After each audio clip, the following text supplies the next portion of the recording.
Good morning, Tatum. It's Mrs. Woodard and Carly. coming to you from Mrs. Woodard's living room still. It's a rainy May morning outside. Hope you're doing well, Tatum. We're going to get going with group. All right. So we're going to go ahead and get started with our warm-up. We're going to do our 5-finger breathing. You ready, Carly? Here we go. We're going to breathe in and out. In through your nose, smell those flowers. And blow out the candles.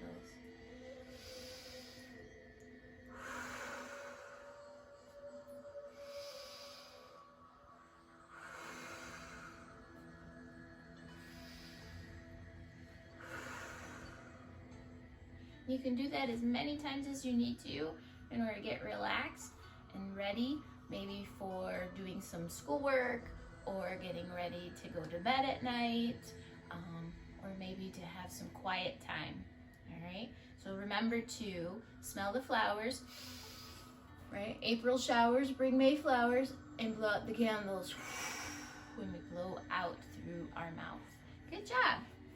All right, wanted to get that music in there because I know my kids who have group with me all the time, we listen to that music as we do our warm-up.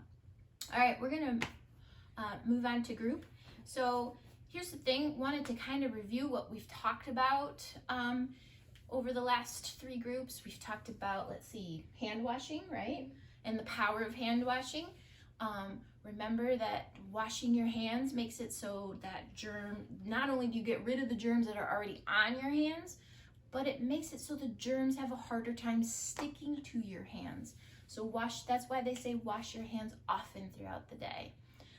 And when we come back to school, we might all have to be washing our hands a lot more than we're used to.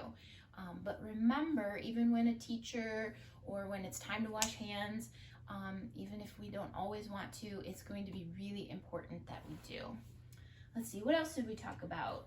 Personal space. Yeah, personal space. We use that hula hoop, right? Remember? And you guys, remember, we've talked about personal space this way, but right now we need to talk about personal space more like this way. We need to sit this far apart, right? That's good personal space, making sure that there's some beads in your hula hoop. Yeah. They're making sure that we have good personal space. So I really want you guys to think about, can you let go of the hula for a second? Really keeping that personal space going all the way around you, all right? And all the way around everybody. And when we come back to school and even this summer, you might be asked like, ooh, that's too close. Can you please back away? Or you might think people are too close to you and ask for some personal space. Pippin is interested in the hula hoop too. And he's making the control around. Yes. So, there we go, Pippin. So make sure that we're respecting personal space, that you give people personal space, but also if you need to ask for it, and which is totally okay, that you do so in a nice way. And we've talked about this in group before, how we ask for things. We use nice words like please, please may I have some personal space, please can you back away a little bit, that's too close, I don't like that, things like that. Because when we use nice words, we're more likely to get people to listen to what we need them to do. Yes. Yeah, you agree? Yes. All right. And then we also talked about listening. So for listening, we need a calm body. Oh, Pippin is calm.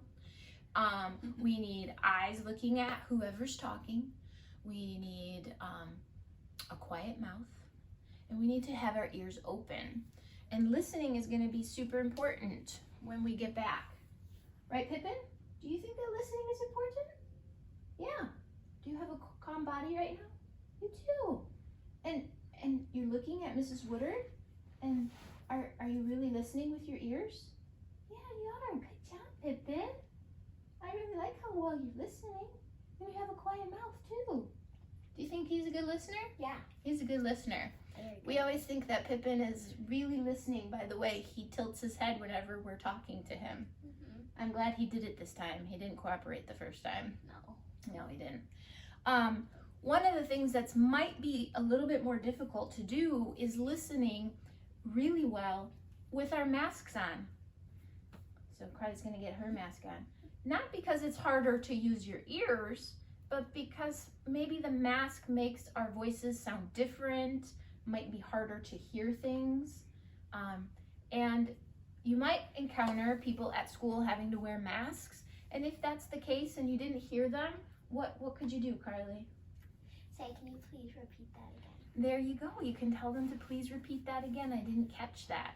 So even though maybe listening and hearing everything is going to be a little bit more challenging, keeping a calm body, eyes on the person who's talking, and quiet mouth will help us to listen for sure. Right, Pippin? Do you think so too? Are you tired now? I can't tell. I can't tell his expression. He seems... Really? Are you okay? He's like, I just want to take a nap now. It's nap time. So, and speaking of nap time, our littlest one, Austin, if you can maybe show everybody. There's our littlest one. She also stepped in a water bowl. There's Ray Ray. She's taking a nap right now too on a rainy Pippi. Monday morning. What are you doing? All right. Now Pippin's really happy and now Pippin's paying attention. Yep.